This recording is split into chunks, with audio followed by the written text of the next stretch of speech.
এখানে নবম দশম শ্রেণীর পদার্থ বিজ্ঞানের সপ্তম অধ্যায়ের একটা অঙ্ক।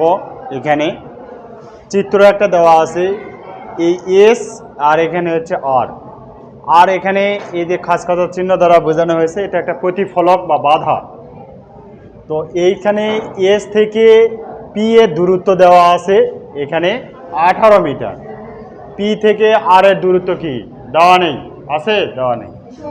এখানে আর একটা কি আছে, 30 ডিগ্রি সেলসিয়াস তাপমাত্রা কি দেওয়া আছে।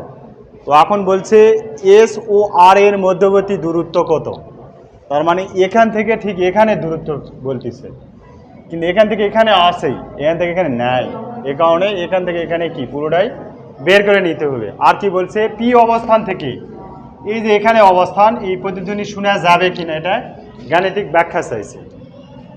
তো আমরা গ নাম্বারের সমাধানে যাব। তো এখানে আমাদের ডিটা বের করতে হবে, ডি মানে দূরত্ব বের করতে হবে। ভিও দেওয়া নাই, বেগ দেওয়া নাই, কিন্তু কি দেওয়া আছে, তাপমাত্রা দেওয়া আছে, টেম্পারেচার। সেখান থেকে আমরা কি বের করব, শব্দের বেগ বের করব। 0 ডিগ্রি সেলসিয়াস তাপমাত্রায় শব্দের বেগ কত, 332 মিটার পার সেকেন্ড বা ms-1। আর 1 ডিগ্রির জন্য কত বৃদ্ধি পায়, 0.6 ms-1। তাহলে 30 ডিগ্রির জন্য কত বৃদ্ধি পাবে, এটা আমরা হিসাব করব এখানে। আর এখানে আমরা কি করব, আর একটা কি আছে, সময় আমাদের দেওয়া নেই। এখানে কি করব, লিখে নিব, ধরি প্রতিধ্বনি শোনার সময়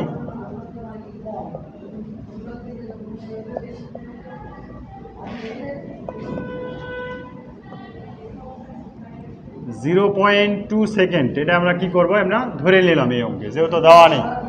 কথা বোঝা গেছে? তাহলে এখানে আমরা জানি d = vt ডিভাইডেড বাই 2। আচ্ছা, 0.1 তো নিব, কিন্তু 2 নিলাম কেন, এটাতে একটু বিষয় আছে, তাই নাকি? একটু কেন নিচ্ছি আমি একটু পরে বলতেছি। আর এখানে কি করব, দেওয়া আছে লিখব, দেওয়া আছে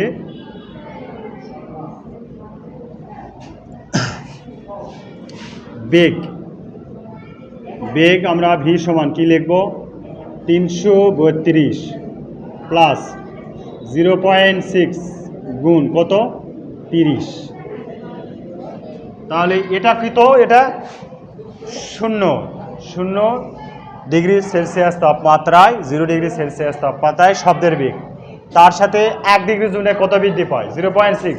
30-এর জন্য কত, তার মানে 30-এর সাথে কি গুণ হবে, আর 0টা এর সাথে কি হবে, যোগ হবে। তাহলে এখানে হিসাব করলে কি পাওয়া যাবে, 350 ms-1। আর কি আছে, টি এখানে আমরা ধরে নিয়েছি দূরত্ব। তাহলে দূরত্ব ডি = কি হবে, 1। এই তো নাকি? তাহলে এখানে যদি আমরা মান বসাই, ডি এর মান, ভি এর মান আছে 350, টি এর মান 0.2, এখানে হচ্ছে 2। দেখি ক্যালকুলেটরটা দেখি। তাহলে এখানে আমরা হিসাব করলে পাবো 350 গুণ 0.2 ভাগ 2, 35 মিটার। এখানে যদি আমরা 0.1 নিতাম, যদি 1 নিতাম তাহলে কি দাঁড়াতো, তাহলে 350 গুণ 0.1 ভাগ হচ্ছে 2, কত আসতো, 17.5। এখান থেকে এখানেই কত আছে, 18 আছে। তাহলে এখান থেকে এখানে কখনো কি এই 17.5 হতে পারে? এ কারণে আমরা কি করছি, সময়ের ব্যবধান আমরা প্রতিধ্বনি শোনার জন্য যে ব্যবধান আছে এটা আমরা বেশি ধরে নিয়েছি। কথা বুঝতে পারিস? যদি 17-এর থেকে আরও যদি মিটার ডিস্টেন্স যদি 16.5-এর এপার যদি থাকতো, কম থাকতো, সেক্ষেত্রে আমরা সময় কি 0.1 ধরতে পারতাম। কথা বোঝা গেছে? যেহেতু আমরা 16.5-এর পার হয়ে গেছে, তার মানে প্রতিদিন শোনার জন্য সময় আরও কি বেশি লাগবে। কথা কি বোঝা গেছে?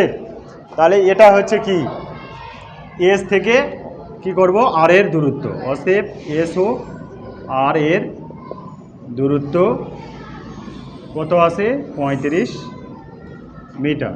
এটা হবে কি, এটা হবে অ্যান্সার। গ নাম্বারে তাহলে কি হয়ে গেল, আমাদের অ্যান্সার শেষ। সবাই বুঝতে পারিস? ঠিক আছে, ধন্যবাদ।